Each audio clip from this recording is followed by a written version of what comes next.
তো good morning everyone, welcome back to my channel Pompi lifestyle 100K। তো চলো তোমাদের সঙ্গে আজকে দিনটি শুরু করি সকালে একটা নতুন সুন্দর একটা পরিবেশ উপভোগ করতে করতে।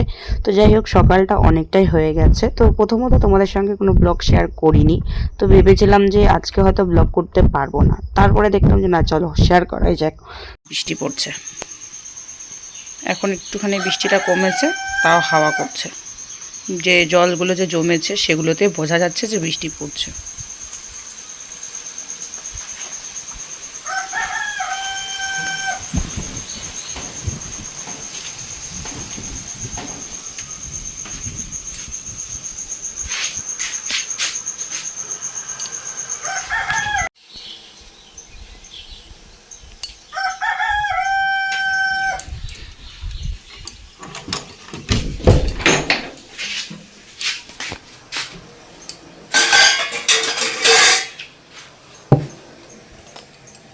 তো সকালে জলখাবার রেডি করা আমার হয়ে গেছে। তার আগে সবার ফার্স্ট আমি খাবো হচ্ছে একটুখানি সাতুর শরবত। সেখানে সেরকম কিছুই নেই, কোনোদিন হয়তো লেবু একটু ফোঁটা দেই, কোনোদিন দেই না। তো প্রথমত হচ্ছে লবণ আর চিনি দিয়েই শরবতটা বানিয়েছি। তো অনুও কালকে চলে এসেছে, তোমরা হয়তো আগের একটা শর্ট ভিডিওতে দেখেছো।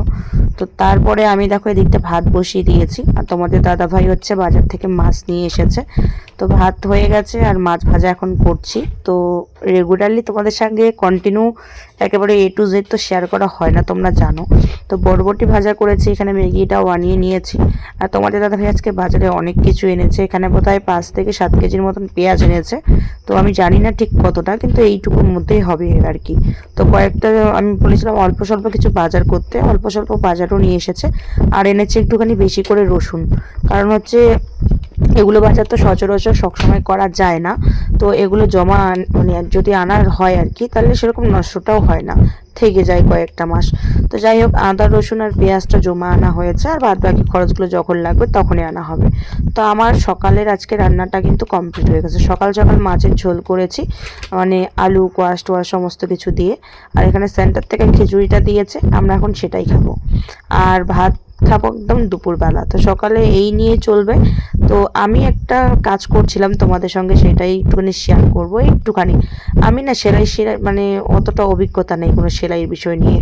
তো তাই আর কি একটা ব্লাউজ বানাতে শুরু করেছি, অবশ্যই তোমাদের সঙ্গে শেয়ার করব। তো যদিও আমি কোনো কিছু সেরকম হাতের কাজ পারি না, মনে করো মেকআপ আর্টিস্ট বলো বা সেলাই বলো, যাই বলো না কেন, আমি কোনো কিছু সেরকমভাবে পারি না। তো যতটুকু পারি সেটাই আর কি তুলে ধরার চেষ্টা করি, তোমাদের সঙ্গেও শেয়ার করার চেষ্টা করি। তো যাই করি না কেন নিজের জন্য, আদার্স আর অন্য কিছুর জন্য নয়। তো একটা কথা হচ্ছে, আমি বাইরে গেছিলাম, তো তখনই তোমাদের সঙ্গে একটা জিনিস শেয়ার করছিলাম যে আমার ফোনে এত এত সেটিং রয়েছে আমি নিজেও জানি না। তো দামি ফোন নিয়ে আমার লাভ কি যদি আমি ফোনটাই চালাতে না পারি। ভিডিওর কোয়ালিটিও সেরকমভাবে আমি করতে পারি না, ভিডিও এডিটও সেরকমভাবে করতে পারি না। আমার ভাই আমাকে একটা অ্যাপস দিয়েছে 2700 টাকা দিয়ে প্রো করে, তারপর আমাকে দিয়েছিল ভাই। ওই অ্যাপসটা আমি কোনোদিন খুলেও দেখি না, কী করে ভিডিও এডিটিং করে, কি করে আমি তাও জানি না। আর আমি যে অ্যাপস দিয়ে ভিডিও সচরাচর এডিট করি, এই ব্লগগুলো, এইগুলোতে কিন্তু অনেক কিছু পাওয়া যায়, কিন্তু আমি আমার দ্বারা সম্ভব না। আমি কোনোদিন খুঁটিনাটি করে ঘেটেও দেখি না। আমি জাস্ট যেরকমভাবে ভিডিওগুলো করছি, বাস একটুখানি শুধু সব ভিডিও এডিট করলাম একটা পরিমাণ মতন করে, কোনো ফিল্টার কিচ্ছু দিয়ে সেরকমভাবে ইউজ করি না, যতটুকু করার করি। তারপরে আবার ওই মনে করে পোস্ট করে দিলাম, হয়ে গেল।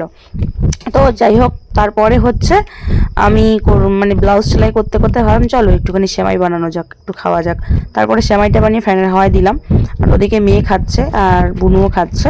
আর আমি এদিকে মেশিনটা নিয়ে বসে পড়েছি। তো মেয়ে ডিস্টার্ব করছিল, তার জন্য ওদেরকে ওই বিছানা দিয়ে আমি এই বিছানায় চলে এসেছি। তো এখন হচ্ছে সেমাইটা খাবো, তারপরে বাকি কাজটুকু করব।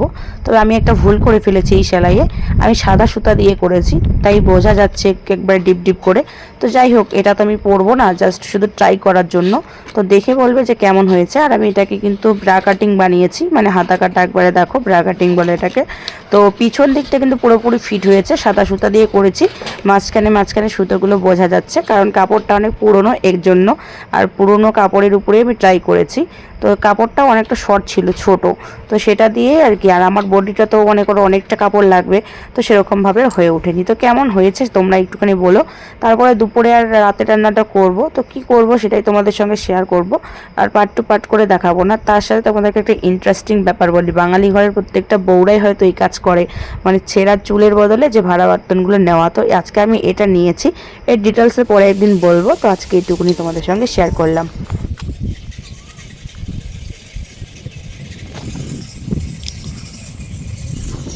তো বন্ধুরা, কিছুদিন থেকে আমি মানে গেল বছর থেকে আর কি, যখন আমার মেয়ে পেটে ছিল তখন থেকেই এই অবস্থা। তো এই যে জায়গাটা তোমরা দেখতে পাচ্ছ, এই জায়গাটার মধ্যে কিন্তু একটা বিরাট আকারের সাপ ঘোরাঘুরি করে। তো আমি তো সেরকমভাবে সাপ চিনি না, তাই বলতে পারবো না আদৌ ওটা কী সাপ। তো আমার তো এখানে কয়েকটি ভালোই জঙ্গল মঙ্গল রয়েছে, মানে ওদিকেও চাপাতা খড়ি রাখা হয়েছে, দেখো ঘরের পিছনে এক বজা অনেকটা। এগুলো তো কাঁঠাল গাছটা ভেঙে পড়েছে, তো এর জন্য এগুলো তো রয়েছে, ঢিপ ঢিপ করে রাখা হয়েছে। তো আগেও এই দিনগুলোতেই বেরোতো, খুব বেরোতো। তখন মনে করো আমি বাড়িতে একা থাকতাম, মেয়ে তো তখন হয়নি। আর এই বছরে তবুও চোখে পড়ছে, অনেক কদিন চোখে পড়লো ভালোই। তো তোমাদের সঙ্গে শেয়ার করার চেষ্টা করব, যদি আমার চোখে পড়ে আর কি এবার। তো আমি তখন বের হয়েছিল, পাখিগুলো খুব চিল্লাচিল্লি করছিল, ভাবলাম তোমাদের সঙ্গে শেয়ার করব। ক্যামেরাটা অন করতে করতে মানে নিমিষের মধ্যে একেবারে অন্য এক জায়গা থেকে অন্য জায়গায় চলে গেল। তো খুব সাবধানভাবে এই জায়গাটুকুতে আমাদের ঘুরতে হয়। আর এই আশপাশটা দেখো, চারিপাশেই শুধু বাগান বাগান, জঙ্গল প্রচুর, তো এই কারণে খুবই ভয়। আর এগুলোর মধ্যেই কোথাও একটা আছে, একটু আগেই বেরিয়েছিল, আমি দেখেছিলাম। তো কি বলবো, কখন বেরোয় সেটা আমরা মানে কনফার্ম জানি না, কিন্তু বেরোয়।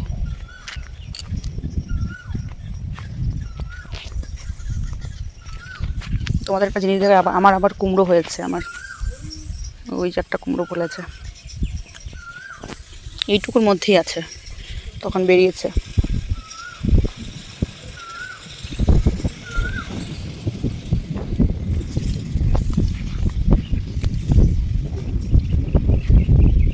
তো গুড ইভিনিং বন্ধুরা, সন্ধ্যা দেওয়া হয়ে গেছে, আমি একটুখানি চা করলাম, আর সঙ্গে দুধটা একটুখানি গরম করে রাখলাম।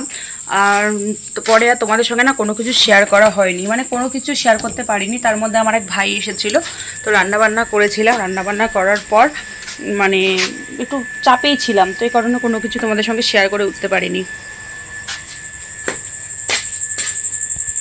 আমি এই পুরো হাত মুখ ধুয়ে গেলাম, এর জন্য আমার সিঁদুরটা মুছে গেছে আর কি এখনই। তো হাত মুখ ধুয়ে টুয়ে এই ঘরে চলে এলাম। তো মেয়েকে ঘুম পাড়িয়ে দিয়েছি, এখনই মশারিটা দেবো। আর তার সাথে হচ্ছে দেখো আজকে রান্না কি হয়েছে তোমাদের সঙ্গে শেয়ার করি। ডিম রয়েছে, সেদ্ধ ডিম ভাজা, ডিম পটল ভাজা, ভাত, এখানে রয়েছে চিকেন কষা, এখনই করলাম চা, আর একটা এই যে এরকমভাবে একটা রান্না করেছি। আর এখানে রয়েছে দেখো মিষ্টি। ওখানে কিছু ফল চ্যামটা লেগে গেছে, কারণ হচ্ছে আমরা কেউ ফল খাই না, আর শুধু মেয়েই খায়। আর এখানে রয়েছে সুপারি, তো সুপারিগুলো আমি একটু আগেই নিয়ে আসলাম। আর এখানে অনেক কাপড় আজকে ধুয়ে দিয়েছি, সব কাপড় রয়েছে।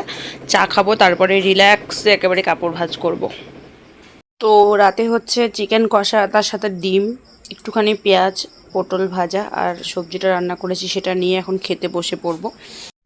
তো সারাদিনটা এমনভাবেই কিন্তু কেটে যায়, আর ঘর ও ঘর করতেই আমার দিন কেটে যায়। সেরকমভাবে আমার বাড়িতে মানুষ নেই, তোমরা সকলেই জানো। বাড়িতে আমি একা একটা মানুষ থাকি মেয়েকে নিয়ে। তোমাদের দাদাভাই কোনো দিন হয়তো লেট করে বাড়িতে আসে, কোনো দিন আবার তাড়াতাড়ি আসে। তো এর জন্য প্রচণ্ড একটা আতঙ্ক হয়ে মেয়েকে নিয়ে বাড়িতে কাটাতে লাগে। সেটা আমি তোমাদের ডিটেলসে অন্য একটা ভিডিওতে অবশ্যই বলবো, ভিডিও বেশি বড় করব না। তারপর ট্রেন্ডিং একটা ভিডিও চলছে, তো সেটাই আমিও ট্রাই করলাম। অবশ্যই তোমরা রিলস দেখে নিয়েছো, ফেসবুক, ইনস্টাগ্রামে, ইউটিউবেও আপলোড করেছি। তো যাই হোক, আজকের মতো ভিডিওটা এখানেই শেষ করছি। ভিডিওটা কেমন হয়েছে অবশ্যই কমেন্ট করে জানাবে। আর আমার ভিডিও যদি সত্যি তোমাদের ভালো লেগে থাকে, তাহলে লাইক, কমেন্ট, শেয়ার এবং সাবস্ক্রাইব করে কিন্তু আমার পাশে থাকবে। আর পেজে আমি ব্লগ ভিডিও আপলোড করছি না, কারণ আমার পেজে একটা সমস্যা দেখা দিয়েছে, সেই কারণে। আর আপাতত আমি হচ্ছে এই ব্লগগুলো আমি ইউটিউবেই দেবো। আর পেজে যা পোস্ট করছি অবশ্যই তোমরা চোখ রেখো। আর এদিকে রয়েছে বুনু, সাথে রয়েছে তোমাদের দাদাভাই। তো চলো, টাটা, গুড নাইট।